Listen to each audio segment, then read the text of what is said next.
ആറാം ലോക കിരീടത്തിനായുള്ള ബ്രസീലിന്റെ ജൈത്രയാത്രയ്ക്ക് നാളെ തുടക്കമാവുകയാണ്. മൊറോക്കോയ്ക്കെതിരാണ് മത്സരം. പക്ഷേ ആശങ്കകൾ ഏറെയുണ്ട്. ഫുട്ബോൾ ലോകം ആകാംക്ഷയോടെ കാത്തിരിക്കുന്ന ആ ആവേശ പോരാട്ടം നാളെ അരങ്ങേറുകയാണ്. വിസ്മയം തീർത്ത മൊറോക്കയാണ് കഴിഞ്ഞ തവണ ലോകവേദികളിൽ വിസ്മയം തീർത്ത മൊറോക്കയാണ് എതിരാളികൾ. പുലർച്ചെ 3:30 നടക്കുന്ന മത്സരത്തിൽ ന്യൂജേഴ്സിയിലെ മെറ്റ് ലൈഫ് സ്റ്റേഡിയം വേദിയാകും. മഞ്ഞപ്പടയുടെ ആക്രമണം ഫുട്ബോളും മൊറോക്കോയുടെ കൗണ്ടർ അറ്റാക്കിംഗ് തന്ത്രങ്ങളും തമ്മിലുള്ള ക്ലാസിക് പോരാട്ടത്തിനാണ് കളമൊരുങ്ങുന്നത്.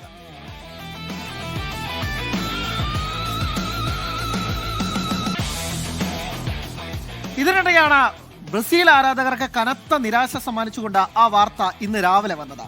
ബ്രസീലിന്റെ സൂപ്പർ താരം നെയ്മാർ ജൂനിയറിന് ഈ മത്സരം നഷ്ടമായേക്കും എന്നുള്ളത്. അദ്ദേഹത്തിന് ദീർഘകാലമായി ഈ പരിക്കിന്റെ പിടിയിലാണ് നെയ്മാർ ജൂനിയർ. 2.5 കൊല്ലത്തോളമായി ബ്രസീൽ കുപ്പായം അണിഞ്ഞത്.